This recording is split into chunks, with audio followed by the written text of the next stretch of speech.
किया मेरे ऊपर, ये जो मुझे मारने की ये जो कोशिश की गई, इसकी पहले आपको पता हो, इसमें मैं मुख्तलिफ चीज़ें सुन रहा हूँ कि वो फ्रेंडली फायर है या पता नहीं क्या है।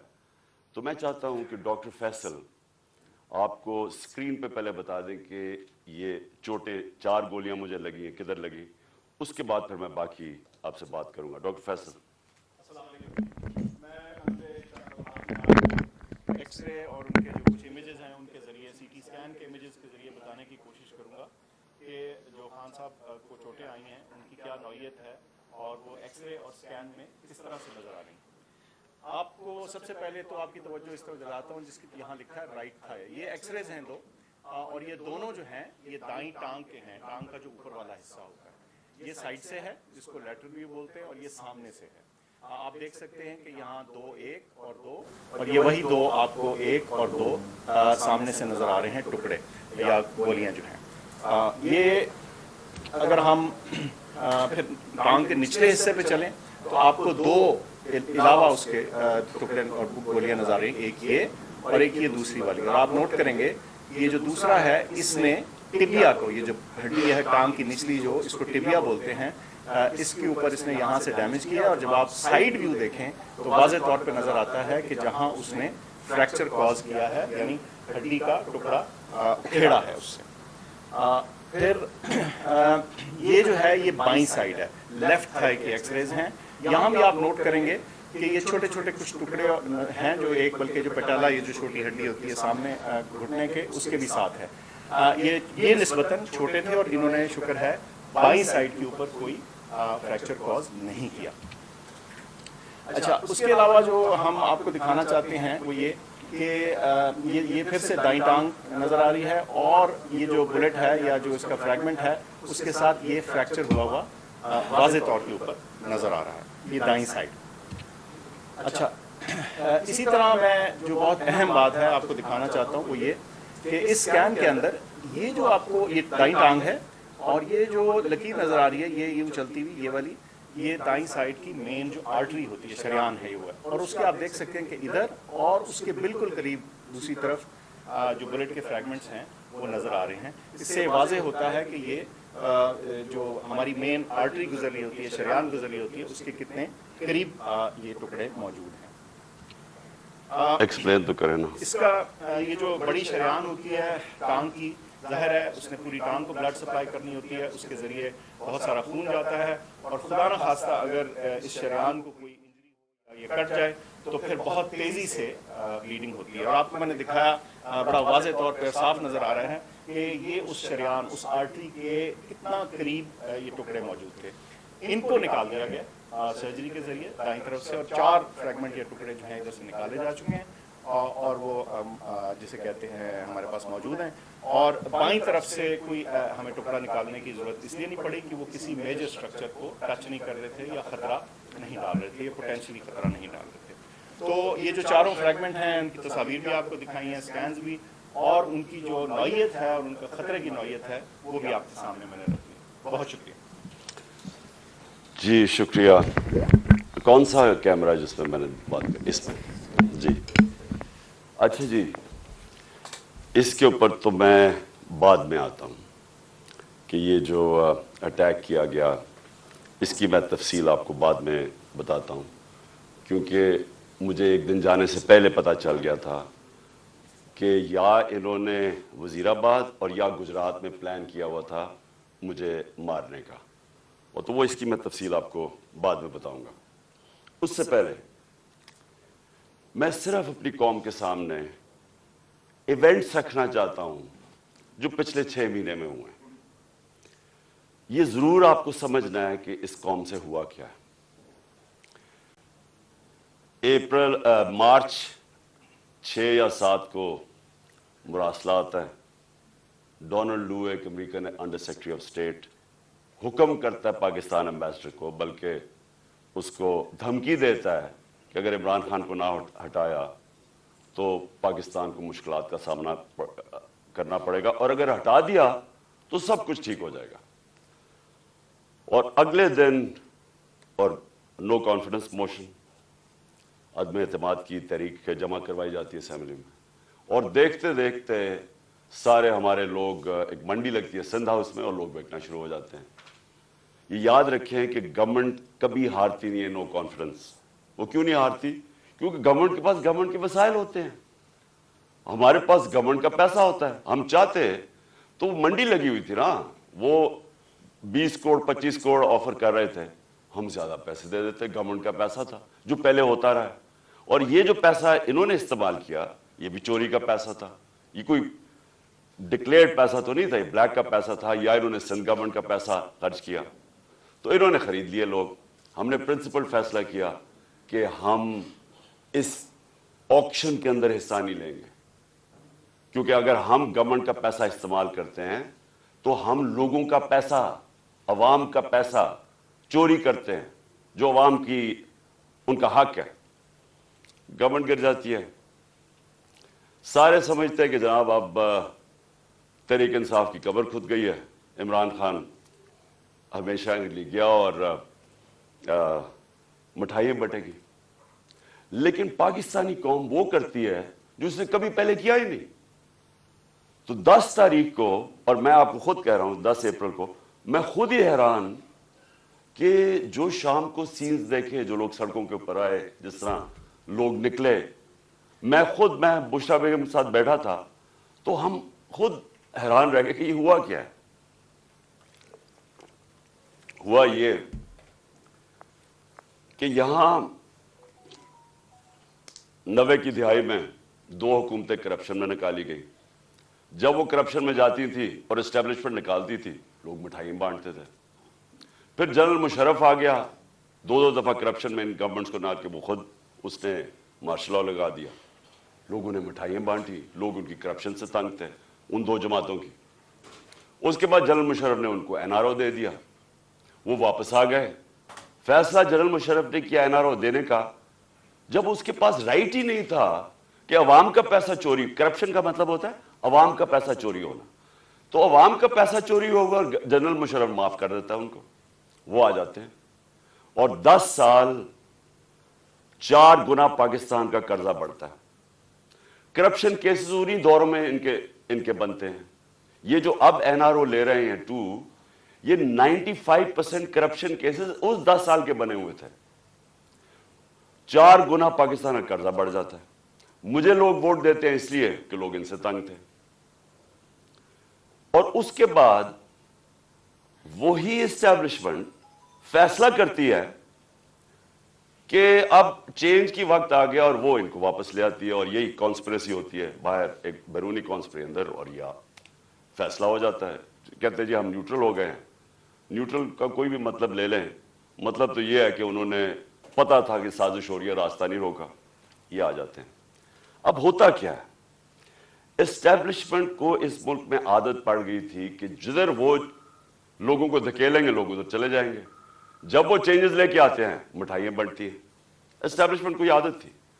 ان کو ایک دھچکا پڑا کہ اس باری پاکستانی قوم نے فیصلہ کیا کہ نہیں، یہ جو 30 سال سے ملک کو چوری کر رہے ہیں ہم ان کے ساتھ نہیں جانا چاہتے، اور اس لیے وہ پبلک سڑکوں پہ آ گئی۔ میں نے عوام سے میں اٹھا ہوا ہوں۔ میں نے تو کوئی کسی ملٹری اسٹیبلشمنٹ کے اندر میری پارٹی تو نہیں بنی تھی، جس طرح نواز شریف بنا تھا یا جس طرح ذوالفقار علی بھٹو بنا تھا۔ میں تو 22 سال سٹرگل کر کے عوام سے اوپر آیا تھا، تو میں نے تو عوام میں واپس جانا تھا، اور عوام نے جس طرح میں اب کیا کہوں، میری پذیرائی کی، جس طرح انہوں نے میری حوصلہ افزائی کی، میں تو خود ہی اس پہ بھی حیران رہ گیا۔ گرمی کی انتہا، یعنی اس باری اپریل اور مئی دنیا میں کہتے ہیں کہ پاکستان سب سے گرم ملک تھا، اتنی گرمی تھی، اور ایک سے ایک بڑا جلسہ پبلک نے آنا شروع ہو گیا۔ ہم نے ایک لانگ مارچ اناؤنس کی 25 مئی کو۔ جب ہم نے لانگ مارچ اناؤنس کی تو انہوں نے 3 لانگ مارچز ہمارے خلاف کی۔ ہم نے سمجھا کہ آئین اور قانون ہمیں اجازت دیتا ہے، ہم نے ان کو کہیں روکا نہیں تھا، ہم نے ان کو اجازت دے دی، تو یہ بھی میں آنے دیں گے۔ انہوں نے جو تشدد کیا، جو لوگوں کے گھروں میں 2 دن پہلے راتوں کے 3 بجے جا کے انہوں نے جس طرح کا تشدد کیا، ना चादर ना चार दीवारी, लोगों को उठा उठा के लोगों को जेलों में डाला। किस वजह से? उसके बाद इन्होंने जब वो पुरअमन एहतजाज हुआ वहां इस्लामाबाद में, उनके ऊपर शेलिंग, फैमिलीज निकली हुई हैं, उनके ऊपर उन्होंने शेलिंग की। और हम हैरान कि क्या इनके लिए जायज है लॉन्ग मार्च और हमारे लिए नहीं है? ऊपर से पहले आप बैरूनी साजिश के तहत आए, फिर सारे चोरों को ऊपर बैठा दें, हम एहतजाज करें तो हमें भेड़ बकरियों की तरह डंडे मारे। तो उसके बाद इन्होंने समझा कि पार्टी बिल्कुल ही खत्म हो जाएगी, मम्मी डैडी पार्टी है, यहाँ तो औरतें बच्चे आते हैं, तो इन्होंने समझा कि खत्म हो जाएगी। और ये समझे नहीं पाकिस्तानी कौम को, क्योंकि बंद कमरों में जब फैसले होते हैं आपको नहीं पता कि ग्राउंड के ऊपर क्या हो रहा होता है। जो इंफॉर्मेशन ये लेते हैं, अगर इनकी इंफॉर्मेशन ये करेक्ट होती तो इस मुल्क में इतने ज्यादा हादसे ना हुए होते। इंफॉर्मेशन किधर से आती है, ग्राउंड का सिचुएशन नहीं पता। जब देख रहे हैं कि पब्लिक निकली हुई है और उन्होंने रिजेक्ट कर दिया इनको, कौम नजर आ रहा है कि इंपोर्टेड गवर्नमेंट को रिजेक्ट कर रही है, बजाय वो साइंस देखने के लिए जिस तरह भेड़ बकरियों को मार मार के सीधे नहीं करते, वो शुरू हो गया करना। बाय इलेक्शन आया 17 जुलाई को। 17 जुलाई के बाय इलेक्शन में सारी गवर्नमेंट की मशीनरी इस्तेमाल हुई। इलेक्शन कमीशन ने हर किस्म की धांधली की इनके लिए। ईवीएम मशीन उसने इसलिए नहीं आने दी क्योंकि इन दोनों पार्टीज ने जाली वोट्स रजिस्टर करवाई हुई हैं हर हल्के में। नहीं तो कॉमन सेंस है कि सारी टेक्नोलॉजी का इस्तेमाल करें। जो 2015 के अंदर जो जुडिशल कमीशन बैठी थी धांधली पे, उसमें एक चीज वाजे होगी कि अगर आप ईवीएम मशीन ले आए तो 90% धांधली खत्म हो जाती है। इन्होंने जान के नहीं आने दी, इस इलेक्शन कमीशन ने रोका। इन दोनों पार्टीज, इन्होंने मुखालफत की और हैंडलर्स ने मुखालफत की, क्योंकि मैनिपुलेट नहीं हो सकते इलेक्शन। उसके बाद बटन दबाओ तो रिजल्ट आ जाता है। हम हैरान, हम चाह रहे फ्री एंड फेयर इलेक्शन। पहली दफा गवर्नमेंट ने कोशिश की और इन्होंने अपोज किया। उसके बावजूद पीटीआई स्वीप कर जाती है, तहरीक इंसाफ जीत जाती है, सारे दंग रह जाते। फिर भी साइंस नहीं पढ़े कि कौम किधर खड़ी है। उसके बाद मजीद और प्रेशर, धमकियां, और उसके बाद क्या होता है कि एक चेंज होता है, एक हैंडलर आ जाता है Islamabad, Faisal, general Faisal, major general Faisal. वो कह के आता है कि मैं अब तुम्हें बताऊंगा कि मैं कैसे इनको सीधा करता हूं। और सख्तियां शुरू हो जाती हैं। जो तहरीक इंसाफ के लिए मीडिया कवर कर रहा है उनके लिए सख्तियां, जो जर्नलिस्ट तहरीक इंसाफ को फेवर कर रहा है उनके ऊपर सख्तियां। हमारे मेंबर्स को अप्रोच किया जा रहा होता है कि आप हमारे एमपीज को, ये जरा सुने, एमपीज को डराया धमकाया जा रहा है कि इसको छोड़ो इमरान खान को। क्या डराया धमकाया जा रहा है? कि हमारे पास हमारे करप्शन केसेस है। अगर वो नहीं मिल रहा है तो हमारे पास वीडियोज हैं, आपकी गंदी वीडियोज हैं, वो हम तो ब्लैकमेल करने के लिए।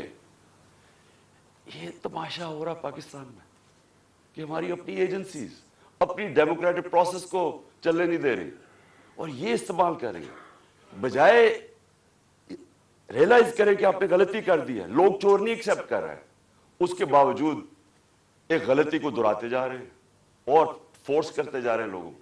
धमकियां आनी शुरू हो गई। मुझे तब पता चला कि मेरे ऊपर एक इन्होंने प्लान बनाया, क्योंकि आप रुक, अच्छा, फिर इलेक्शन कमीशन को इस्तेमाल किया जा रहा है किसी तरह इमरान खान को डिस्क्वालीफाई करो। फॉरेन फंडिंग केस, पता चला वो फॉरेन फंडिंग ही नहीं है, उसको हमें लटकाया कि फॉरेन फंडिंग में अब पार्टी जाएगी। पता चला वो प्रोहिबिटिव फंडिंग है, उसके अंदर पार्टी डिस्क्वालीफाई नहीं हो सकती। उधर से चेंज करके तोशा खाना आ गए। तोशा खाना का सारा रिकॉर्ड तोशा खाना के अंदर पड़ा है। जो चीज भी है वो उसके अंदर पड़ी है, उसमें कोई गुंजाइश ही नहीं है चोरी की। अगर आप है तो वो एकदम पकड़े जाती है। तोशा खाना केस चला गया, उसमें जी अब तोशा खाना में डिस्क्वालीफाई कर देता है। वो वकील जाके उससे पूछ रहा है कि किस बेसिस पे एक इलेक्शन कमीशन ने डिस्क्वालीफाई कर दी। क्यों जी? वो वहां नवाज शरीफ का हुक्म आया हुआ है कि इमरान खान को, हमें इकट्ठा लेवल प्लेइंग फील्ड दो।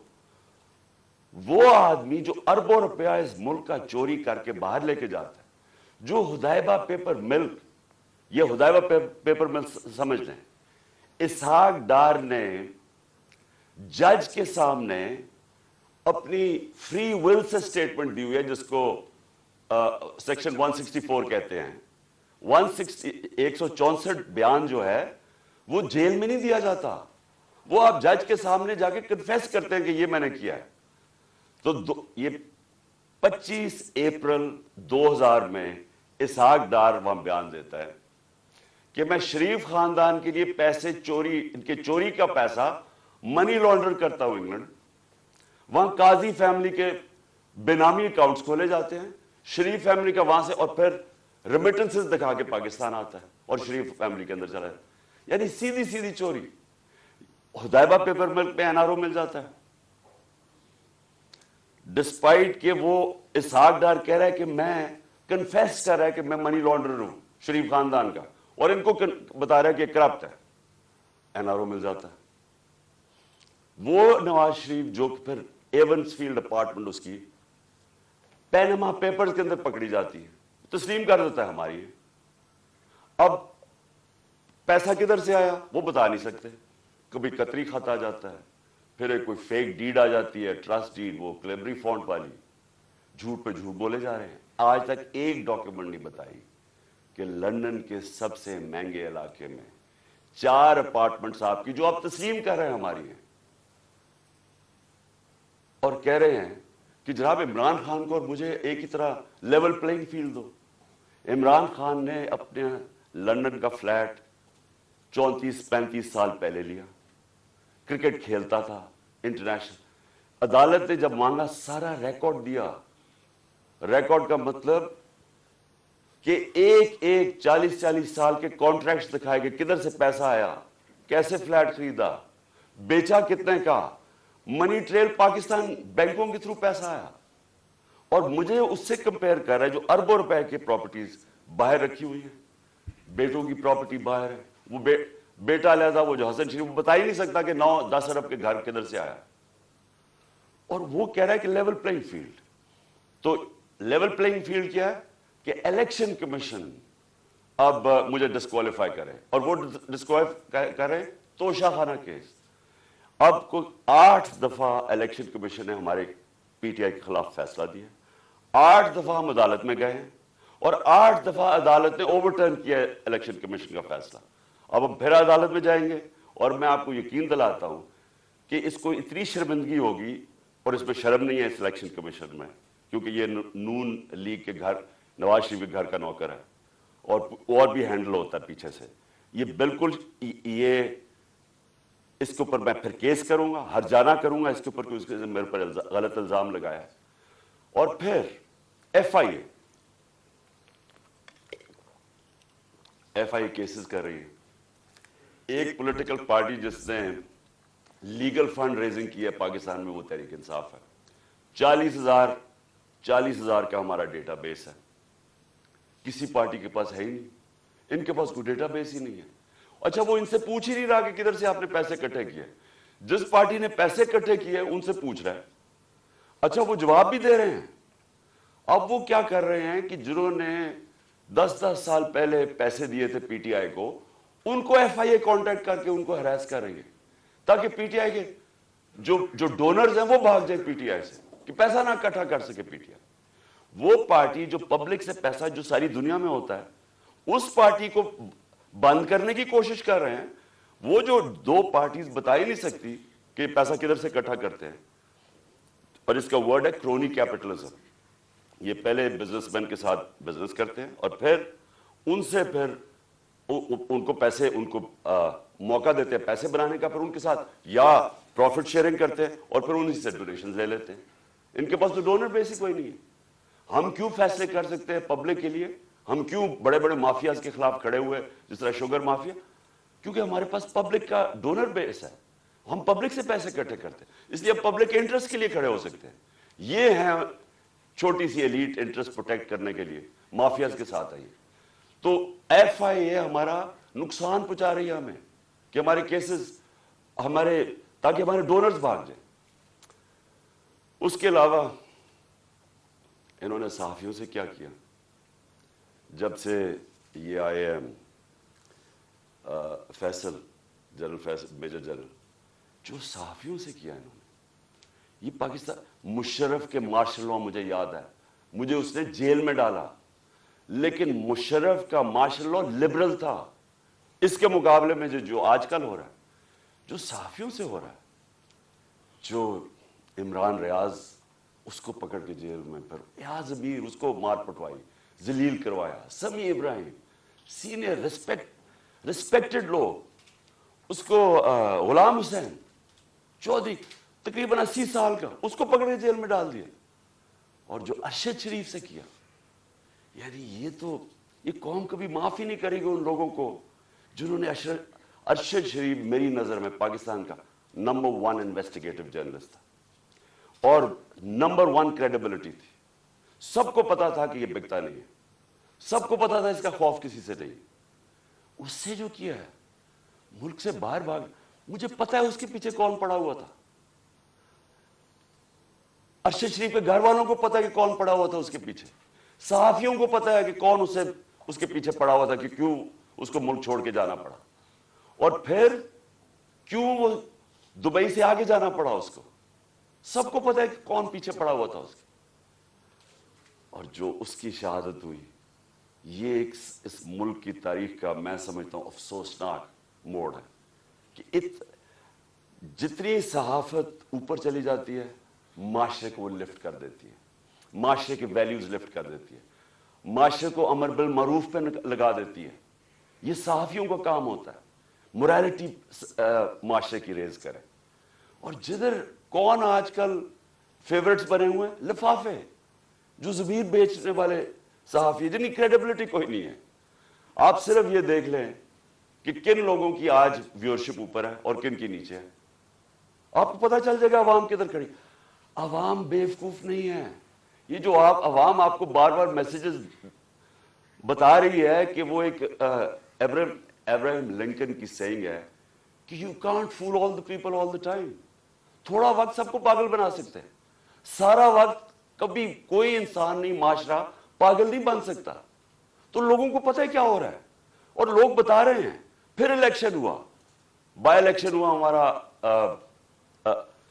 9 सीटों पे मैं खड़ा हुआ, सिर्फ एक पॉइंट बताने के लिए कि अवाम किधर खड़ी है। 9 सीटों में से 8 जीता। ये वर्ल्ड रिकॉर्ड है, दुनिया में कभी एक पार्लियामेंटेरियन 12 सीटें नहीं एक असेंबली में जीता। फिर अवाम बता रही है वो किधर खड़े हैं, लेकिन नहीं, अवाम की नहीं सुननी। किसी तरह इमरान खान को डिस्क्वालीफाई करो, किसी तरह इसके ऊपर केसेस बनाओ, किसी तरह इसको गंदा करो, इसके ऊपर मड स्लिंगिंग करवाओ, इसको साबित करो कि जनाब ये भी बाकियों की तरह है, और ये साबित करो कि जनाब यहां पॉलिटिशियंस ये तो सारे एक ही तरह के हैं और जो भी फैसला होगा वो पीछे बैठ के हैंडल्स करेंगे।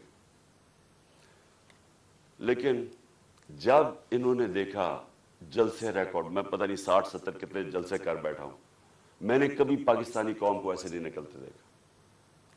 इलेक्शन रिजल्ट्स आपके सामने, इन्होंने फैसला किया, और फैसला पहले किया मुझे मरवाने का। 4 लोगों ने बंद कमरे में फैसला किया मुझे मरवाने का। मैं टीवी पे जाके लोगों को बताया कि उन्होंने फैसला किया। मैंने वीडियो बनाई, 4 लोगों के नाम मैंने दिए, मैंने वीडियो बाहर रखी हुई है कि अगर मुझे कुछ हुआ ये वीडियो रिलीज करेंगे, ताकि ये 4 लोग, ये ना हो कि यहाँ हमेशा कोई मर जाता है तो उसका कोई पूछता नहीं है बाद में। तो मैं कहा ताकि कौम, दुनिया को पता हो, मेरे मुल्क को पता हो कि किसने ये किया है। उसके बाद ये फैसला, ये बंद कमरों में कि इसको अब किसी तरह इमरान खान को मारो।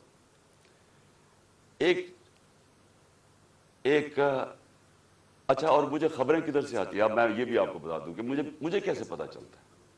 एक तो मैं गवर्नमेंट में 3.5 साल रहा, मेरी रिलेशनशिप्स हैं, इदारों के अंदर लोगों को मैं जानता हूं, एजेंसीज के अंदर लोगों को मैं जानता हूं। वैसे जो इदारों के अंदर, सारे इदारों के अंदर جو باہری اکثریت ہے وہ سب متنفر ہے جو ہو رہا ہے پاکستان کے ساتھ، جو انہوں نے 6 مہینے میں کیا ملک کے ساتھ، جو مہنگائی کے اندر لوگوں کے حالات ہیں، معیشت نیچے جا رہی ہے، انڈسٹری نیچے جا رہی ہے، ایکسپورٹس نیچے جا رہی ہے، ٹیکس کلیکشن نیچے جا رہا ہے، ریمیٹنسز نیچے جا رہی ہیں، جو کسان ہیں، جو ریکارڈ ہماری 17 سال میں گروتھ ریٹ تھی ایگریکلچر میں، زراعت میں 4.5%، وہ آج نیچے چلے گئے۔ تو لوگ ان سے تنگ ہیں، اور لوگ مجھے بتاتے ہیں کہ یہ کیا سازشیں چل رہی ہیں۔ تو دوسری انہوں نے سازش کیا کی، انہوں نے، اور اس کے اوپر اب میں آنے لگا ہوں، یہ جو ہوا، یہ جو مجھے یہ گولیاں لگی، یہ سازش کیا تھی؟ انہوں نے فیصلہ کیا کہ ایک ایسا سلمان تاثیر ٹائپ قتل کرو عمران خان۔ اس کے اوپر پہلے اسے کہو کہ جناب یہ اس نے مذہب کی توہین کی ہے یا توہین رسالت کی ہے، اس کے اوپر کوئی انہوں نے ٹیپس ٹوپس بنائی، انہوں نے وہ ریلیز بھی کی، وہ لوگ چلائے، اور وہ نون لیگ کے لوگ اس کو پروجیکٹ کرنا شروع ہو گئے۔ پتا تھا مجھے کہ کون اس کو پروجیکٹ کر رہا ہے۔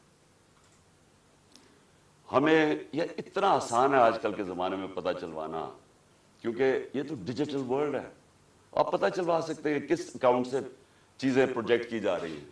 تو یہ پہلے تو یہ پروجیکٹ کیا گیا کہ عمران خان نے دین کی توہین کی ہے۔ اس کے بعد پلان ان کا یہ تھا، جو انہوں نے کیا اس دن یہ وزیر آباد میں، کہ کہیں گے جی دینی انتہا پسند عمران خان کو قتل کر دیا جس طرح سلمان تاثیر کو کیا، کیونکہ اس نے کوئی مذہب کی توہین کر دی۔ یہ پلان بنا۔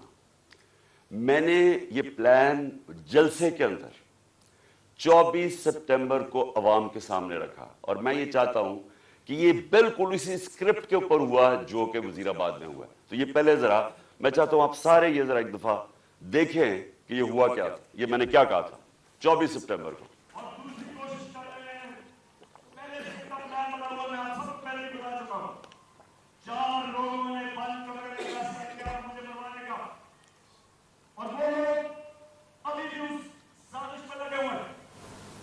انہوں نے دونوں مریم جو جھوٹ بولنے کی PhD دونوں کے پاس ہے، ان کو جاوید الدین کو انہوں نے ان سے پریس کانفرنس کروائی، اور پریس کانفرنس کروائی ایسی کہ عمران خان خدا را خواستہ اس نے مذہب کی توہین کی ہے، اور پھر ان کی کوشش ہے کہ اس کی وجہ سے اگر کوئی بھی میرے اوپر واردات ہو تو کہیں گے جی مذہبی جرمنی نے کر دیا، کہیں گے جی کوئی دینی تحفظ نے اس کو مار دیا۔ یہ ایک کام ہے، لیکن میں آج آپ سب کو کہہ رہا ہوں، سارے پاکستان میں پھر رہا ہوں، مجھے اپنی جان سے زیادہ مجھے پاکستان کی آزادی کی فکر ہے۔ 24 سپٹمبر یہ جلسے میں نے کہا، پلان کا مجھے پتا چل گیا تھا، اور یہ جو وزیر آباد ہوا، اب میں آپ کو وزیر آباد پہ آتا ہوں کہ یہ ہوا کیا۔ انہوں نے لانگ مارچ، ہم جلسے کرتے ہوئے ہم نے لانگ مارچ کا فیصلہ کیا۔ لانگ مارچ سے ڈر گئے، پبلک انہوں نے دیکھ لی تھی کہ ہمارے ساتھ ہیں، اور انہیں پتا تھا کہ میں نے اب جو غلطیاں کی تھی پچھلی باری، اور مجھے پتا چل گیا تھا ان کا پلان ہے، میں نے اب ایک اور پلان بنایا ہوا تھا، اور میں آج یہ بھی اینڈ میں آپ کو بتاؤں گا کہ مارچ کا کرنا کیا ہے۔ لیکن مجھے پتا تھا کہ جو عوام نے نکلنا ہے اس باری، چاہے یہ جتنی مرضی پولیس بلا لیں، چاہے رینجرز بلا لیں، چاہے ٹیئر گیس شیلز تیاری کر لیں، جب عوام کا سمندر نکلتا ہے، وہ کہتے ہیں no power can stop an idea whose time is come. جب ایک نظریے کا وقت آ جاتا ہے اس کو کوئی نہیں روک سکتا۔ تو ان کو، مجھے پتا تھا کہ اسلام آباد میں، اور انشاءاللہ یہ میں ثابت کروں گا، اتنی پبلک نے آنا ہے کہ اس ملک کی تاریخ میں کبھی پبلک اتنی نکلی نہیں ہے، اور وہ یہ بھی خوفزدہ تھے، ہیں بڑے بزدل، آپ کو پتا ہے کرپٹ لوگ، دو قسم کے لوگ بڑے بزدل ہوتے ہیں، ایک ظالم اور ایک کرپٹ، یہ ہمیشہ بزدل ہوتے ہیں۔ करप्ट इसलिए कि उन्होंने पैसा बचाना होता है, क्योंकि उन्होंने चोरी का पैसा बनाया होता है। सारा वक्त डर होता है कि कहीं चोरी का पैसा ना चला जाए, और वो फिर उस पैसे को बचाने के लिए हर इंतहा पे जाते हैं। और दूसरे जो जालिम लोग होते हैं, जालिम हमेशा बुज़दिल होता है, क्योंकि वो डरपोक होता है, वो जुल्म करता है लोगों पे। अब 3 लोगों ने ये प्लान बनाया, और मुझे क्या, अच्छा ये वो 3 लोग नहीं हैं जो 4 लोगों के मैंने नाम पहले बताए थे, जिन्होंने पहले फैसला किया था, जिनके ऊपर मैंने टेप बनाई। ये 3 और हैं। मुझे कैसे पता चला? मुझे फिर अंदर से लोगों ने बताया। एक दिन पहले, वजीराबाद से पहले, इन्होंने जब देखा क्राउड्स बढ़ते जा रहे हैं, और ऐसे क्राउड्स के कभी पाकिस्तान में नजर नहीं आए जीटी रोड के ऊपर, इन्होंने प्लान बनाया मुझे मारने का। और यही स्क्रिप्ट, दीनी इंतहा पसंद कुछ करेगा, इमरान खान तो बड़ा दीन के खिलाफ है, इससे तो इस्लाम दुश्मनी कोई नहीं है, ये तो ये प्लान बन गया। और 3 लोगों ने बनाया। सबसे पहले राना सनाउल्लाह। राना सनाउल्लाह ने क्यों बनाया? क्योंकि राना सनाउल्लाह एक कातिल है। राना सनाउल्लाह और शहबाज शरीफ ने जब मॉडल टाउन में वो 12 लोगों को कत्ल किया था और 70 लोगों को गोलियां लगी थी, सबके सामने नहाते लोगों के ऊपर गोलियां चलाई थी मॉडल टाउन। वो क्यों चलाई थी? क्योंकि ताहिरुल कादरी ने 1 साल पहले पीपल्स पार्टी की गवर्नमेंट के अंदर लॉन्ग मार्च की थी, और ये डरे हुए थे आते साथ ही, क्योंकि उसने कहा मैं फिर करूंगा नून लीग की गवर्नमेंट में, ये डरे हुए थे। इन्होंने वो जो जुल्म किया वहां मॉडल टाउन में, ये दोनों शहबाज शरीफ और राना सनाउल्लाह, और ये क्या कहना चाहते थे? ये पैगाम देना चाहते थे, खौफ तारी करना चाहते थे कि कहीं वो इस्लामाबाद ना आ जाए, वो पब्लिक ना निकला है।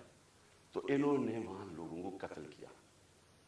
ये राना सनाउल्लाह, इसने याद रखे लॉन्ग मार्च से बचने के लिए लोग कत्ल करवाए थे मॉडल टाउन के। इसी राना सनाउल्लाह के ऊपर आबिद शेर अली, इनके मिनिस्टर के बाप ने, का 18 कत्ल किए इसने। कब्जे ग्रुप और हर किस्म की, ये 2 नंबर काम करता है फैसलाबाद में, सब फैसलाबाद जानता है इसको। तो इनके इसके लिए कोई जान, इंसानी जान की अहमियत नहीं है। इनके लिए सिर्फ अपने मकसद और पैसा और चोरी। दूसरी तरफ शहबाज शरीफ, शहबाज शरीफ के ऊपर ह्यूमन राइट्स वॉच की रिपोर्ट है, या एमनेस्टी इंटरनेशनल की रिपोर्ट है, 1990 यानी 1997 में जब चीफ मिनिस्टर था, और 99 तक जब चीफ मिनिस्टर रहा, इससे कोई 900 कत्ल करवाए थे पुलिस मुकाबले में। आबिद बॉक्सर ने टीवी के ऊपर आके स्टेटमेंट दी थी कि ये कैसे लोगों को मरवाता था पुलिस मुकाबले में। यही शहबाज शरीफ, जब इसका एफआईए में 16 अरब का जो केस था और 8 अरब का उसमें नैब में, तो जो 16 अरब के केस थे, जो नौकरों के, मुलाजिमों के नाम में रमजान शुगर मिल के इन्होंने पैसा लिया और फिर अपने खानदान में बांटा। इन्होंने 5 मुलाजिमों को, वो मरे हार्ट अटैक से, 2 आते साथ ही 2 महीने में 5 गवाह मरे। और जो छठा डॉक्टर रिजवान था, जो इन्वेस्टिगेट कर रहा था इनकी एफआईए की, जिसने इन्वेस्टिगेट किया था ये इनका जो फेक अकाउंट्स और ये जो नौकरों के नाम पैसा लिया था, वो भी हार्ट अटैक से मरता है। यहां डॉक्टर्स बैठे हुए आपको बताएंगे कि एक तरीका होता है इंड्यूस्ड हार्ट अटैक का, पता भी नहीं किसी को चलता क्या हो। तो कभी किसी ने इन्वेस्टिगेट नहीं किया कि आते साथ ये लोग एकदम 2 महीने में 6 लोग हार्ट अटैक कैसे मर गए। कभी किसी ने ये नहीं इन्वेस्टिगेट किया कि राना सनाउल्लाह के ऊपर जो कोई एक कस्टम ऑफिसर या वो कोई इसका इन्वेस्टिगेट, इसकी कोई इन्वेस्टिगेशन थी, उसने कैसे एकदम खुदकुशी कर ली। उसके बाद ये 2 इन्होंने इस प्लान के अंदर ये शामिल हुए, और साथ मिल गया इनके general, major general Faisal. Faisal क्यों? फैसल इसलिए मिल गया, एक तो डर्टी हैरी के ऊपर वादा करके आया था कि फिक्र ना करो, मैं इनको ठीक करता हूं, आप मेरे पे छोड़ दें, मैं इनको इस पार्टी को ठिकाने लगाता हूं। और उस दिन जो मैंने शुरू में बताया कि धमकियां, ये वो, जो इसने जुल्म करना है, सोशल मीडिया के लोगों को, बच्चों को उठा लें कि तुमने ये क्यों किया, मार के फेंटा फूटा लगा के उनको घर ले आए, घर भेज दे। खौफ फैलाया हुआ कि फिक्र ना करो, जिस तरह हम कोई दुश्मन है, हम कोई बैरूनी लोग हैं जो कि मुल्क के गद्दार हैं, इस तरह ट्रीट किया। तहरीक इंसाफ जो मदद करेगी जनाब फैसल साहब हम करेंगे। और इसने क्या किया, पहले शहबाज गिल, उसको इसने उठाया, टॉर्चर किया, उसको नंगा किया, तस्वीरें खींची, तशद्दुद किया, और उसका जो अभी तक वो रिकवर नहीं किया जो उसे किया। उसके बाद वो एक सलमान फारूकी जर्नलिस्ट, उसको पकड़ के वही नंगा कर, जमील फारूकी, उससे वो हुआ। फिर आजम स्वाति से जो हुआ, और आजम स्वाति का रिएक्शन जो आया, और जो आजम ने खुल के इसका नाम लिया, इससे पहले तो कोई नाम ही डरते हुए जनरल फैसल का नहीं लेता था। आजम स्वाति उस जगह पे पहुंच गया कि उसने कहा कि इससे बेहतर है कि मैं मर जाऊं, जो इन्होंने मुझे जलील किया, बच्चों अपनी पोती और पोतों के सामने मारा, 75 साल के आदमी को। फिर उसको हवाले किया इन्होंने ये FIA ने हवाले किया इसके जनरल फैसल के लोगों को। इसने फिर उसके ऊपर नंगा करके उसको जलील किया और मारा। आजम स्वाति ने खुल के सामने आ गया, अदालत में जाके चीफ जस्टिस को कह रहा है, सेनेट में, इंटरनेशनली सारी दुनिया के अंदर पाकिस्तान बदनाम हुआ, पाकिस्तान की फौज बदनाम हुई। क्या आया कि जी एक सेनेटर को तशद्दुद किया गया इसलिए कि उसने फौज की तनकीद कर दी, जमहूरियत का मजाक उड़ा सारी दुनिया में। अब वो इशू बैठ नहीं रहा आजम स्वाति का, वो आगे लेके जा रहा है। आजम स्वाति खड़ा हो गया, अदालत में जा रहा है, और साथ हमारा अब ये मार्च निकला है, तो फैसल इनके साथ मिल गया। इन तीन ने फैसला किया मुझे कत्ल करने का। और फिर हुआ क्या, अब मैं आपको डिटेल्स देता हूं उस दिन हुआ क्या। उस दिन मैं जब कंटेनर पे था तो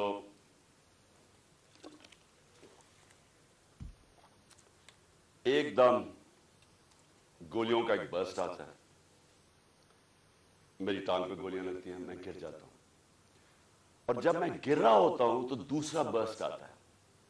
ये एक बर्स्ट इधर से आता है और दूसरा बर्स्ट आगे से आता है, 2 आदमी थे। और जब मैं गिर रहा होता हूं तो मेरे ऊपर से गोलियां जाती हैं, यानी कि अगर ये सिंक्रोनाइज कर देते, मेरे ख्याल में इनका इसमें मैंने बचना ही नहीं था। अगर ये दोनों जो मेरे किन्होंने इकट्ठे अगर मारना था तो उसने इधर से मारना था, तो ये तो जिधर से इसने मारना था इसने बचना ही नहीं था, क्योंकि सामने से मारना था, वो साइड से मारा था। तो जब मैं गिर रहा था तो ऊपर से गोलियां गई, और फिर भी क्योंकि मैं गिर गया था, मेरे ख्याल में उसने सोचा होगा, ऊपर जो बैठा हुआ था उसने सोचा कि अब ये मार गया, और वो वहां से चला गया। अब जो चीज समझने की है वो ये कि एक तो पकड़ा गया जुनूनी, उसको कहा जी ये तो बड़ा कोई दीनी जुनूनी, कोई इंतहा पसंद है। ये इंतहा पसंद नहीं है, इसके पीछे पूरा प्लान था। ये प्लान पूरा हम अब अनकवर करेंगे, और मैं आपको बताऊं इसके साथ और लोग मुलव्वस हैं, और ये प्लान अब का नहीं पहले का बना हुआ है। और वो जो असल लोग हैं जिन्होंने वहां से गोलियां चलाई थी, जिन्होंने असल में इसका फिर भी मैं बच जाता, उन्होंने मारना था, और ये आदमी और हमें नुकसान पहुंचाता। 2 हीरो ना निकल आते, एक तो शहीद मोअज़्ज़म, मैं उसको आज सलाम पेश करता हूं, 2 बच्चों के साथ गया हुआ, वो मेरी और दूसरा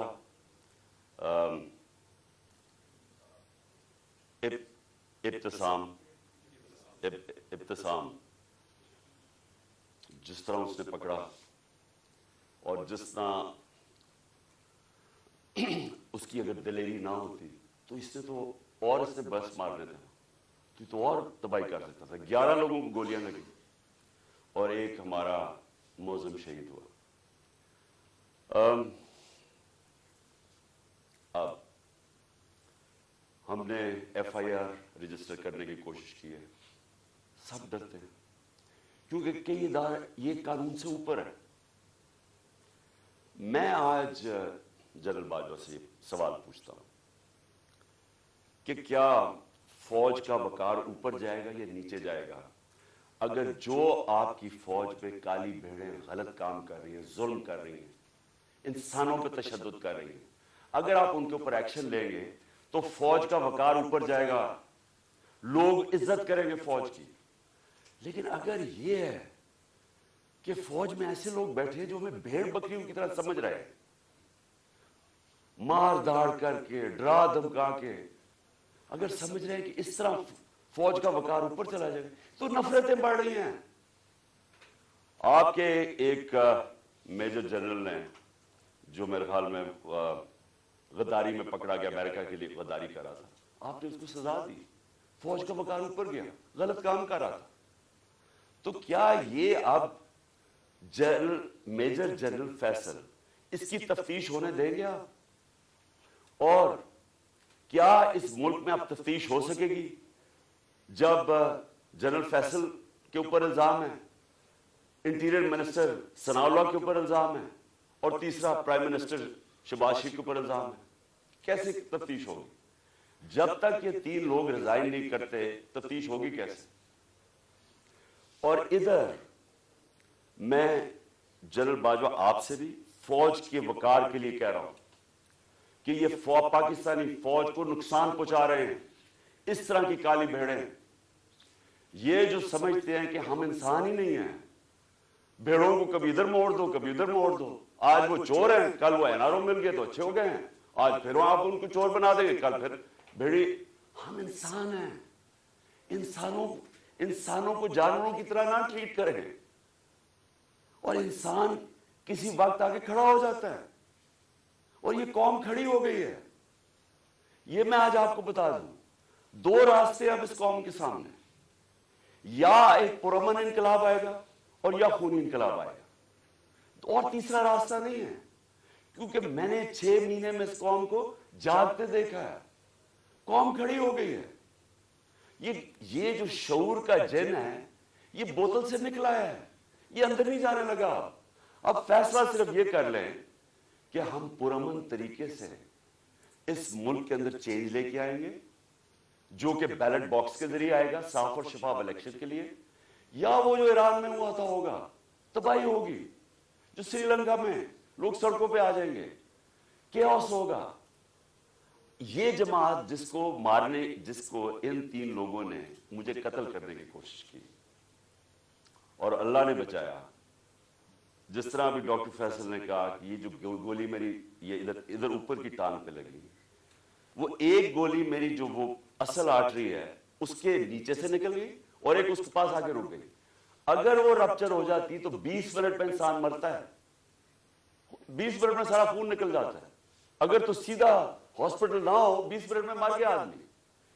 तो अल्लाह ने अगर मुझे ये बचाया है, जो मुझे आज जिंदा रखा है, ये सिर्फ अल्लाह का करम है।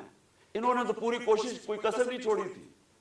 इन्होंने तो एक इधर से और उधर से सामने वाले ने मारना था। और फिर सवाल मैं पूछता हूं, सबसे बड़ी पाकिस्तान की पॉलिटिकल पार्टी, उसके सरबराह, जो वाहिद फेडरल पार्टी रह गई है पाकिस्तान में, ये 2 फैमिली पार्टी सुकड़ के छोटी छोटी पार्टीज रह गई हैं। मैं चैलेंज करके जाऊंगा सिंध में, और इंशाल्लाह ये जरदारी माफिया को सिंध में हरा के दिखाऊंगा आपको। सिंध के लोग इससे तंग हैं, उनको सबसे ज्यादा गुलाम उधर बनाया हुआ, उनको वो सबसे ज्यादा आजादी तलब कर रहे हैं। और ये शरीफ खानदान, मैं चैलेंज करता हूं, ये किसी सीट पे मेरे से मुकाबला करे। नवाज शरीफ आए, कहते हैं ना उसे आए, इतनी कोशिशें कर रही हैं, NRO सबको दे दिया है, सारे चोरों को, मनी लॉन्ड्रर सारों की ईद हो गई है। वो कहती है Maryam level playing field, challenge करता हूं किसी सीट पे पंजाब में मेरे से मुकाबला कर रहे हैं, क्योंकि पब्लिक चेंज हो गई है। यहां एक जागी हुई कौम है, इनको भेड़ों की तरह ना ट्रीट करें। اور چیف جسٹس صاحب، میں آپ سے مخاطب ہوں. دیکھیں، یہ ملک ترقی نہیں کر سکتا جب تک رول آف لا نہیں ہوگا. میں ساری دنیا پھرا ہوں، 70 سال میری عمر ہے. میں نے مغربی دنیا اندر سے دیکھی ہوئی ہے. میں جب 18 سال کا انگلینڈ گیا تو میں نے پہلی دفعہ رول آف لا دیکھا. مجھے تو پتہ ہی نہیں تھا، کیونکہ ہم تو ملٹری ڈکٹیٹرشپ میں بڑے ہوئے تھے یہاں 60s میں. تو پہلی دفعہ میں نے ایک فلائی ریاست دیکھی، وہ کیا ہوتی ہے، اور رول آف لا دیکھا کہ قانون سب کے لیے ایک برابر. کوئی طاقتور وہاں قانون کے اوپر نہیں تھا، کوئی وہاں قبضہ گروپ نہیں تھے. ان کی عدالتیں ان کو ان کمزور کی حفاظت کرتی ہیں. وہاں اگر آپ کے پاس پیسے نہیں ہیں، لیگل ایڈ دیتی ہیں کہ ایک عام آدمی جا کے عدالت میں کیس لڑ سکے. وہاں کسی کی جرت نہیں ہے، کسی طاقتور کی جرت نہیں ہے کسی پہ ظلم کرے. اس لیے وہ کامیاب معاشرے ہیں، اس لیے وہاں خوشحالی ہے. میرے سامنے میری زندگی میں دیکھتے دیکھتے سنگاپور، جو ایک پاکستان کا مقابلہ ہی نہیں کوئی کر سکتا تھا. پاکستان سب سے تیزی سے ترقی کر رہا تھا 60s میں. ہم تو مثال تھے دنیا کی. اور کہاں سنگاپور ہمارے ساتھ، ہمارے سے نیچے شروع ہوا. آج ہمارا جو پر کیپٹا انکم ہے وہ پتہ نہیں $2000 ہوگا. سنگاپور کا $60,000 ہے. کیونکہ ان کے اسٹیٹسمن لی کوان یو نے سب سے پہلے زور لگایا قانون کی بالادستی قائم کرنے کے لیے. اور اس نے، جب قانون کی بالادستی ہوتی ہے تو کرپشن ختم ہوتی ہے. کرپشن تب ہوتی ہے جس ملک کے اندر قانون کی حکمرانی نہیں ہوتی. جب کوئی قانون سے اوپر نہیں ہوتا، جب کسی کو این آر او نہیں ملتا، جب لوگوں کو پتا ہوتا ہے کہ آپ جرم کریں گے، آپ جتنے بھی طاقتور آپ کو سزا ملے گی. صرف تب ایک معاشرے کے اندر انصاف ہوتا ہے اور وہ معاشرے میں پھر خوشحالی آتی ہے. ہمارے نبی صلی اللہ علیہ وسلم نے مدینہ کے اندر غربت تھی، لیکن انہوں نے پہلے انصاف قائم کیا، عدل اور انصاف. فلاحی ریاست بنائی اور عدل انصاف قائم کیا. رحم دل ریاست بنائی اور عدل انصاف قائم کیا. اس کے بعد خوشحالی آئی، پہلے خوشحالی نہیں آئی. ہم کیوں نہیں آگے بڑھ رہے؟ میں ابھی آپ کے سامنے مثال دے رہا ہوں کہ ملک کی سب سے بڑی پارٹی کا جو سربراہ ہے اس کو انصاف نہیں مل رہا. اس کو ایسے جو میرے سے چیف جسٹس صاحب جو 6 مہینے میں میرے سے کیا گیا ہے، میں آپ کو یقین دلاتا ہوں کہ کوئی ملک اپنے دشمن سے نہ کرے. میں وہ پاکستانی ہوں، اس ملک کے سارے ہائیسٹ سول ایوارڈ جیتے میں نے. سب جانتے ہیں کرکٹ کی دنیا میں نے پاکستان کی عزت بڑھائی، کم نہیں کی. یہ شوکت خانہ میں بیٹھا ہوں، یہ انٹرنیشنل راؤنڈ ہاسپٹل ہے. 75% کینسر کے مریضوں کا مفت علاج کرتا ہے. سب سے بڑا خیراتی ادارہ ہے. دوسرا پشاور میں کھولا ہے، تیسرا کراچی میں کھول رہے ہیں جو اس سے بھی بڑا ہوگا. 2 یونیورسٹیز بنائی ہیں. القادر یونیورسٹی جو کہ 100% فری ڈگریز دے رہی ہے لیڈرشپ کے اندر، سیرت نبی کے اندر. اور دوسری طرف نمل یونیورسٹی جدھر 90% اسٹوڈنٹس کو مفت تعلیم مل رہی ہے اور 85% جیسی ڈگری لیتے ہیں ان کو نوکریاں مل جاتی ہیں. 2 یونیورسٹیز، 2 ہاسپٹل، تیسرا ہاسپٹل. یہ دنیا میں کوئی جانتے ہیں کسی پولیٹیشین نے ایک بھی بنایا ہو؟ کوئی اس ملک کی تاریخ میں کسی نے کچھ کیا ہو؟ اور پھر ایک پارٹی بنائی جو کہ سب سے بڑی آج پارٹی ہے پاکستان، 12 سیٹیں جیتا. اگر میرے سے یہ ہو رہا ہے، میرے گھر کے اوپر میرے نوکروں کو پیسے دیے گئے میرے خلاف جاسوسی کرنے کے لیے، ڈیوائس رکھنے کے لیے، گھر کے نوکروں کو میری فون کالز، جو میری پرائم منسٹر کی فون کال تھی ان کی ریکارڈڈ کر کے ریلیز کی گئی ریکارڈنگ، آفیشل سیکرٹس ایکٹ کی وائلیشن ہے. لوگوں کو جو ہمارے ڈونرز تھے ان کو ڈرایا دھمکایا گیا. ہر حربہ جو استعمال ہو سکتا ہے کہ ایک دشمن کے خلاف، وہ میرے خلاف. یعنی یہ میسج پہنچواتا ہے یہ جو الیکشن کمیشن ہے، جی میں نہیں کر رہا، پیچھے سے مجھے حکم ہے. FIA वाले जो कह रहे हैं, हम नहीं कह रहे जी हमें पीछे से हुक्म है। वो 25 मई में वो जो पुलिस वालों ने जुल्म किया था हमारे, हम क्या करें जी हमें पीछे से हुक्म है। यानी ये एक पाकिस्तान की जमहूरी पार्टी से मजाक हो रहा है, जुल्म हो रहा है, ये कौम को तबाह कर रहे हैं। कौमें तबाह होती हैं ऐसे। ईस्ट पाकिस्तान में क्या हुआ था, सबसे बड़ी जो जमात इलेक्शन जीती उसी के खिलाफ मिलिट्री एक्शन कर दिया। उनको जो राइट था उनका वो नहीं दिया। मैं 18 साल की उम्र में अंडर 19 मैच खेलने गया उधर, मार्च 1971। यहां प्रेस सेंसरशिप थी, मुझे तो पता ही नहीं था कि कितनी नफरत है वहां। क्यों नफरत थी वहां? क्योंकि हम उनको राइट नहीं दे रहे थे। वो इलेक्शन जीत गए, उनका प्राइम मिनिस्टर है। यहां फैसला हुआ जी नहीं, हमने उनको नहीं बनने देना, और हमने उसके खिलाफ मिलिट्री एक्शन कर मुल्क तोड़ दिया। उसी इस पाकिस्तान में मैं अपने पाकिस्तानियों को बताना चाहता हूं, क्योंकि ये मुझे सबसे ज्यादा तकलीफ हुई इसकी, कि 18 साल के बाद, ये 71 था, 18 साल के बाद मैं पाकिस्तान टीम कैप्टन एक बांग्लादेश एक एग्जीबिशन मैच खेलने गया हिंदुस्तान के खिलाफ। दो एग्जीबिशन मैचेस वो 2 मैचेस हम जीत गए, वो 2 मैच सीरीज जीत गए। मेरे पाकिस्तानियों, वहां जिधर नफरत थी पाकिस्तान से 1971 में, क्योंकि हम उनको राइट नहीं दे रहे थे, इंसाफ नहीं कर रहे थे, 50,000 लोगों का स्टेडियम एक ही नारा मारा था, पाकिस्तान जिंदाबाद, पाकिस्तान जिंदाबाद। होटल से, जिधर हमारा होटल था और जिधर स्टेडियम था, स्टेडियम से होटल तक लोग सड़कों पे लाइनों पे खड़े हुए थे, पाकिस्तान जिंदाबाद। तो तब मुझे पता चला ये कितनी बड़ी ट्रेजेडी है कि हमने कितना जुल्म किया उन लोगों के साथ जो हमें छोड़ना नहीं चाहते थे, लेकिन हमने उनसे इंसाफ नहीं किया। अब वही करने जा रहे हैं, सबसे बड़ी पार्टी को दीवार के साथ लगा रहे हैं और उसके लीडर को कत्ल कर रहे हैं, कोशिश कर रहे हैं। क्यों?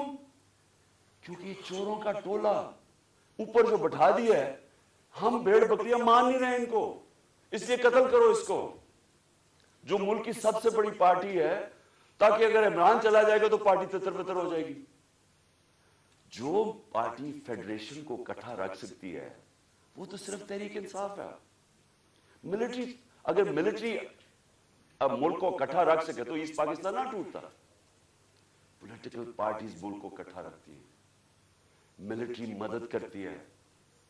ये उल्टा जा रहा है, ये फिर कोई तारीख से हमने कुछ नहीं सीखा। क्या होगा? मुझे पता था, जिस दिन मैं निकल रहा था मुझे पता था कि ये आज या कल इन्होंने मेरे पे कोई वारदात करी है, क्योंकि मुझे पूरी मैसेज आई कि जनाब इन्होंने अब मुझे कहा कैंसिल कर दे, अब ना जाए, इन्होंने मार देना आपको। पहले तो मैंने सोचा कि क्या ये वाकई करेंगे, क्या ये वाकई ये कर लेंगे कि ये एक मुल्क की, एक कौम को नुकसान पहुंचाएंगे अपने छोटे छोटे मफादात के लिए, वो अपने पैसे बचाने के लिए, क्योंकि उनको सारा डर ये है कि अब ये चोरी का पैसा है, ये जो NRO है हमने जो ले लिया है, अब कहीं इमरान खान आके इसको रिवर्स ना कर दे बस, तो उन्होंने तो कत्ल और जाना सलाम, इनसे क्या एक्सपेक्ट करते हैं। लेकिन ये जो फौज का जनरल, ये इनके साथ मिलके, और ये जो हमारे से हुआ है 6 महीने, मैं अपनी कौम से सवाल पूछता हूं कि क्या हम, अब हमारा अब ये सवाल है, हमने अपने आप से पूछना, क्या हमने ऐसे रहना है या हमने अपनी तकदीर बदल के आजाद होना है? आजादी के लिए कुर्बानियां देनी पड़ती है। मुझे पता था कि इन्होंने वारदात करनी है, मुझे पता था एक या उस दिन होनी थी या अगले दिन होनी थी, लेकिन मेरा ये ईमान है कि अगर आप इन चोरों की गुलामी के नीचे रहना, इससे बेहतर है जिंदा ना रहो। मैं ये तय करके आया, और मैं जैसे ही ठीक होऊंगा मैं फिर निकलूंगा सड़कों पे, फिर मैं कॉल दूंगा, फिर इस्लामाबाद की मैं कॉल दूंगा, इसलिए कि इस कौम के ऊपर अगर इन चोरों ने और इन जालिमों ने हुक्मरानी करनी है, और अगर हम बाहसियत कौम इसको एक्सेप्ट कर गए, तो इसलिए पाकिस्तान नहीं बना था। یہ بڑی خواب تھی، اس لیے لاکھوں لوگ مرے نہیں تھے، شہادتیں نہیں ہوئی تھی. میں لاہور میں بڑا ہوا ہوں، ایک گھر نہیں تھا جو ایسٹ پنجاب سے ہے جدھر لوگوں کی قربانیاں، عورتیں بچے جس طرح قتل عام ہوئی تھی. یہ بڑی قربانی کے بعد ملک بنا تھا. قائد اعظم جب پاکستان لینڈ کیا، انہوں نے 3 ہفتے پہلے، انہیں پتا تھا انہوں نے زندہ نہیں رہنا. کسی کو نہیں بتایا کہ کہیں اگر دشمنوں کو پتا چل گیا تو وہ انہیں پتا کہ اگر قائد اعظم فوت ہو گئے تو یہ ملک نہیں بنے گا. کسی کو پتا نہیں چلنے دیا. اور 3 ہفتے پہلے لینڈ کرتے ہیں کراچی، تو ایڈمرل جو ان کا اسسٹنٹ تھا اسے کہتے ہیں میں نہیں سمجھتا تھا کہ میری زندگی میں پاکستان بنے گا. اس لیے نہیں بنا پاکستان کہ چوروں کی ہم غلامی کریں، یہ ظالموں کی جو لوگوں پہ تشدد کرتے ہیں. آپ کو پتا ہے اعظم سواتی کو جب اس کے اوپر تشدد کر رہے تھے، اسے کیا کہہ رہے تھے کہ یہ عمران خان کو بتاؤ کہ اس کو ہم اس طرح ننگا کر کے ماریں گے. یہ ہمارے لوگ ہیں، یہ اس ملک کی سیکیورٹی کے لیے ہیں، اور یہ اس کو کہہ رہے ہیں اس کو کہ عمران خان کو پیغام دو کہ اس کو اس طرح ہم ننگا کر کے ماریں گے. پنڈی کا وہ مسٹر وائے جو ملتان کا ہے، مسٹر وائے بیٹھا ہوا ہے، وہ ہمارے ایم پیز کو بلا کے کہہ رہا ہے کہ دیکھو یہ پی ٹی آئی کی کوئی فیوچر نہیں ہے، اور عمران خان کو تو ہم نے وہ کرنا ہے جو اعظم سواتی سے کیا.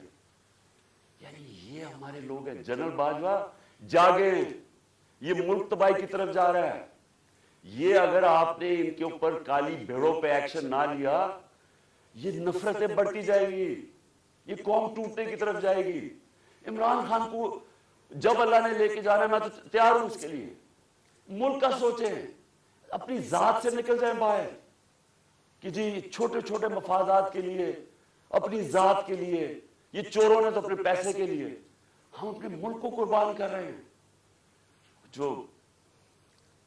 جو لوگ سڑکوں پہ ہیں، ان کی شکلیں دیکھیں، ان کی آنکھیں دیکھیں، آپ کو نظر آئے گا کہ یہ تلاش میں ہے کہ وہ پاکستان جدھر یہ آزادی سے رہے، جدھر کوئی کسی کو اجازت نہ ہو کہ کمزور کے اوپر کوئی ظلم کرے. تھانے کچہری کے اندر بیچارہ غریب آدمی ٹھوکریں کھاتا پھرتا ہے، اس کو انصاف نہیں ملتا، اس کی زمینوں پہ قبضے ہو جاتے ہیں. اور یہ بڑے بڑے ڈاکو ہر باری آ کے اپنی ساری چوری معاف کروا لیتے ہیں. 1100 ارب روپے کی یہ چوری معاف کروا رہے ہیں اپنے، 1100 ارب روپے کا این آر او لے رہے ہیں. ملک کو تباہی کے اندر ڈال کے، معیشت تباہ کر کے، مہنگائی میں لوگوں کو پھنسا، اور صرف اپنے پیسے بچانے کے لیے این آر او لے رہے ہیں. اور ان کو کوئی فکر ہی نہیں ہے. ملک کو جو مرضی ہو، ان کے تو پیسے باہر پڑے ہوئے ہیں. ان کے لیے ہمارے اوپر تشدد کیا جا رہا ہے، جس کا جینا مرنا پاکستان میں، جن کے پیسے ہی باہر پڑے ہوئے ہیں، جو عیدیں باہر ہیں، جن کی شاپنگ باہر ہے، بچے باہر ہیں، جنہوں نے جائیدادیں باہر بنائی ہوئی ہیں، بلینز آف ڈالر کی پراپرٹی ہے، ان کے لیے ہمیں قربان کر رہے ہیں. اور غدار پھر کون رہا؟ کون ہے پاکستان کا غدار؟ میرے اوپر غداری کا پرچہ کر دیا. شہباز گل کے اوپر کسٹوڈیل ٹارچر ہوئی، یہ دنیا میں بینڈ ہے. اس کے اوپر میں نے آواز اٹھائی اور میں نے کہا کہ جس نے ریمانڈ میں بھیجا اس آدمی کو جس کے اوپر کسٹوڈیل ٹارچر ہو، اس کے اوپر قانونی کارروائی کریں گے. میرے پہ دہشت گردی کا پرچہ لگا دیا. تو یہ پاکستان کدھر جا رہا ہے؟ ہم وہ خود بھولے نا، جو قوم اپنے نظریے سے ہٹتی ہے وہ مر جاتی ہے. ہمارا تو نظریہ تھا، ہمارا نظریہ ہے اسلامی فلاحی ریاست جو مدینہ کی ریاست کے اوپر بیس کرنی تھی. علامہ اقبال کی شاعری تو پڑھنے ساری، وہ سارا وقت جگاتا رہا. علامہ اقبال غلام مسلمانوں کو جگانے کی کوشش کر رہا تھا کہ غلاموں کی کوئی زندگی نہیں ہے، پرواز صرف شاہین آزاد کی ہے. اور آزادی تب آتی ہے جب انصاف ملتا ہے. انصاف جب تک نہیں ملتا وہ قوم آزاد نہیں ہوتی. یا انصاف ہی نہیں ہے چیف جسٹس صاحب. یا میں آپ کو گارنٹی کرتا ہوں کہ جب تک یہ ریزائن نہیں ہوں گے تفتیش ہی نہیں ہو سکتی. تینوں تو وہ ملوث ہیں جن کے نیچے تفتیش ہے. تو چیف جسٹس صاحب اس ملک کو بچائیں. آپ کو آپ کی بڑی ذمہ داری ہے. اللہ جتنا بڑا ہمیں مقام دیتا ہے اتنی بڑی ہمیں ذمہ داری ڈالتا ہے. آخرت میں ہماری ججمنٹ ہوگی کہ ہم جو اللہ نے ہمیں نعمتیں بخشی ہیں ان کو ہم نے کیسے استعمال کیا ہے, اپنی ذمہ داری انسانیت کے لیے پوری کی یا نہیں کی. اللہ آپ سے پوچھے گا کہ یہ جو اعظم سواتی جو اسے ہوا ہے کہ کوئی سو موٹو ایکشن نہیں لینا تھا, کیا یہ جو شہباز گل سے ہوا ہے کوئی آپ کی ذمہ داری نہیں ہے, کوئی رول آف لا نہیں ہے اس ملک میں, وہ تو آپ نے امپلیمنٹ کرنا ہے. اگر طاقتور کے لیے ایک قانون ہے, کمزور کے لیے دوسرا ہے, ملک کی تو فیوچر ہی کوئی نہیں ہے.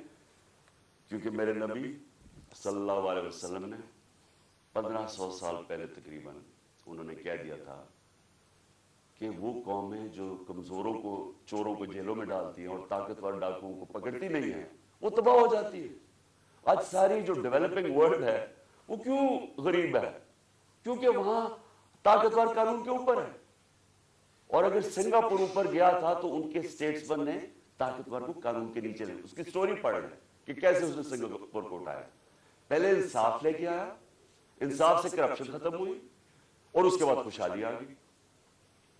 شیر شاہ سوری سب سے بڑا مانا جاتا ہے کہ یہ جو بادشاہ تھے ہندوستان کے سب سے بڑا. کیا کیا شیر شاہ سوری, کدھر سے شروع ہوا؟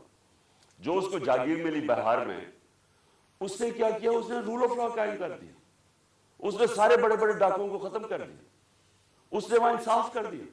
سارے تاجر ارد گرد کی جاگیروں سے چھوڑ کے تو شیر شاہ سوری کی جاگیر میں آ گئے, وہاں خوشحالی آ گئی کیونکہ وہاں انصاف تھا.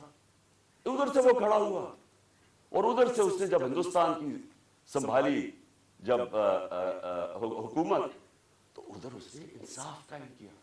اس لیے آج اس نے لوگوں کے جب انصاف آیا خوشحالی آ گئی. یہاں ہم رینگتے رہیں گے امریکنوں کے, کبھی ادھر ہاتھ جوڑ رہے کہ جی ہمیں ادھر سے پیسہ مل جائے, کبھی وہ چینیوں کے پاس جا رہے ہیں پیسہ مل جائے, اور ہاں کبھی ہم جی ہم تو ہم ماننا تو نہیں چاہتے لیکن ہم مجبور ہیں, ہم بڑے مجبور ہیں. تو 30 سال تو آپ دونوں فیملی حکومت کرتی رہی ہیں, تو کس نے مجبور کیا اتنا؟ کون اس ملک کو؟ یا جب سے یہ دو خاندان آئے ہیں ہندوستان بھی آگے نکل گیا, بنگلہ دیش ہمارے سے آگے نکل گیا. جب بنگلہ دیش بنا تھا تو لوگوں نے یہاں کہا جی بوجھ ہے ہمارے اوپر بنگلہ دیش میں, غربت بہت زیادہ ہے, وہ آگے نکل گیا ہمارے سے. جب سے یہ دو خاندان آئے ہیں تو کہتا جی ہم مجبور ہیں, ہم تو ماننے نہیں آئے لیکن ہم مجبور ہیں. آخر میں اپنے سارے پاکستانیوں کو جو پیغام دینا وہ یہ کہ دیکھیں, آپ نے سب نے, میں نے فیصلہ کیا پھر سے کہ جیسے ہی میں یہاں سے ٹھیک ہوں گا میں سیدھا سڑک پہ, اور میں نے اسلام آباد کی کال دے دی. آپ سب سے میں صرف یہ کہتا ہوں کہ اپنے بچوں, اپنے مستقبل کے لیے آپ نے کبھی کمپرومائز نہیں کرنا اپنی آزادی کے لیے. غلام قوم دنیا میں اس کی عزت نہیں ہوتی. ہر ایک پاسپورٹ پوچھے ہمارے پاکستانیوں سے کیا ہوتا ہے, دنیا عزت نہیں کرتی اور وہ قوم اوپر ہی نہیں جا سکتی. اگر ہم نے یہ غلامی کر کے اوپر جانا تھا تو ہم کب 40 سال سے تو میں جانتا ہوں غلامی کر رہے ہیں. وہ کوئی امریکن آتا ہے اس کے پیر میں گر جاتے ہیں, کوئی گورا رنگ دیکھتے ہیں اس کے جوتے پالش کرنے شروع کر دیتے.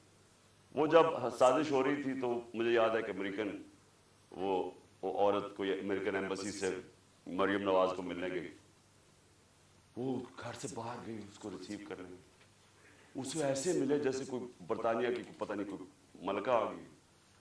اس کے سامنے صرف لیٹ ہی نہیں گئی کہ میرے اوپر سے چل کے جاؤ جا کے اس کے جوتے نہ گندے ہو جائیں. یہ اپنے آپ کو ہم ذلیل کرتے ہیں ساری جگہ دنیا کے اندر, کیونکہ ہم بیکاریوں کی طرح پھرتے ہیں, قومی غیرت کھو بیٹھے. اور کیوں نہیں ہم آگے بڑھ سکتے؟ کیونکہ انصاف نہیں ہے, انصاف نہیں ہے, خوشحالی نہیں ہے, انصاف نہیں ہے, آزادی نہیں ہے. تو میرے پاکستانیوں, آپ نے سب نے جب تک یہ 3 لوگ ریزائن نہیں کرتے آپ نے پروٹیسٹ کرنا ہے. آپ نے سڑکوں پر پروٹیسٹ کرنا, آپ کو آپ کا آئین رائٹ دیتا ہے. ظلم اور ناانصافی کے خلاف کھڑا ہونا آپ کا دین آپ کو حکم کرتا ہے جہاد کرنا ہے. جہاد کیا ہے؟ ظلم کے سامنے کھڑے ہونا, ناانصافی کا مقابلہ کرنا, اپنی آزادی کے لیے کھڑے ہونا. یہ آپ کا فرض ہے. اور اللہ نے کیوں کیا ہوا ہے؟ کیونکہ اللہ کو پتہ ہے کہ غلام کی کوئی پرواز نہیں ہے. تو انصاف آپ کو آزاد کرتا ہے, اور آزاد کی پرواز ہے. تو اس لیے آپ نے سب نے نکلنا ہے, آپ نے پوری طرح اس پروٹیسٹ کے اندر حصہ لینا ہے, اور ان تینوں کی ریزگنیشن مانگنی ہے. کیونکہ جب تک یہ تین ریزائن نہیں کرتے, یہ جو کیس ہے یہ آگے نہیں بڑھے گا, اس کی تفتیش نہیں ہوگی, کیونکہ کنٹرول کرتے ہیں سب کچھ. ایف آئی اے ساری ایجنسیز ان کے کنٹرول کے نیچے, تو کیسے انصاف ملے گا؟ جنرل باجوہ کو بھی کہنا, میں آپ کو آج کہہ رہا ہوں کہ یہ جو میجر جنرل فیصل کر رہا ہے, یہ اس ملک کو تباہی کی طرف لے کے جا رہا ہے. فوج اس ملک کی ضرورت ہے. ہم جو میری طرح کے لوگ آزاد سوچ ہی نہیں سکتے زندگی آزادی کے علاوہ, وہ چاہتے ہیں کہ ہماری فوج مضبوط ہو, کیونکہ مضبوط فوج ہی ہمیں آزاد رکھے گی. یہ کمزور کر رہا ہے فوج کو. ان حربوں سے ہماری فوج کمزور ہو رہی ہے. ہم جب تنقید کرتے ہیں یہ تعمیری ہے, یہ اپنی فوج کو کمزور کرنے کے لیے نہیں ہم کر رہے ہیں. ہم آپ کو آج کہہ رہے ہیں, ساری قوم آپ کو کہہ رہی ہے کہ یہ چوروں کے ساتھ ہم نے نہیں چلنا. قوم آپ کو بار بار کہہ رہی ہے. نہ یہ کریں کہ ہمیں ڈنڈے مار مار کے یہ فیصل کہ جی نہیں آپ نے بھیڑ بکریوں کی طرح ان کے ساتھ چلنا, نہیں چلنا انہوں نے, اور انتشار کی طرف جا رہا ہے قوم. سو مہربانی کریں, اس کو ریزائن کروائیں, اس کے اوپر پوری تفتیش کریں کہ اس نے کس قسم کا ظلم کیا ہے. اعظم سواتی کے اوپر جو ہوا ہے, جو شہباز گل کے اوپر ہوا ہے, جو جمیل فاروقی کے اوپر ہوا ہے, ننگا کر کے, کون سی قوم اجازت دیتی؟ کبھی سنا ہے امریکہ کے اندر, امریکہ کے اندر, یورپ میں کسی آزاد قوم میں سنا ہے کہ اس طرح آزادی رائے کے اوپر کسی کو ننگا کر کے ماریں اور پھر دھمکیاں دیں آگے سے کہ یہ بتا دو کہ عمران خان سے بھی یہی ہوگا؟ یعنی یہ ہماری ایجنسیز ہیں, ان کا یہ کام ہے کہ ملک کو ہی کمزور کرو. تو پروٹیسٹ ہوگا جب تک یہ تین ریزائن نہیں کریں گے. جیسے میں ٹھیک ہوں گا میں سڑک پہ پھر آ رہا ہوں, اور میں اسلام آباد کال دوں گا, آپ تیار رہیں. انشاءاللہ اللہ نے مجھے بڑا بچایا ہے, مجھے ایک نئی زندگی دی ہے, اور میرے میں عزم دے دیا ہے کہ میں اپنی قوم کی آزادی کے لیے پوری طرح لڑوں. پاکستان زندہ باد.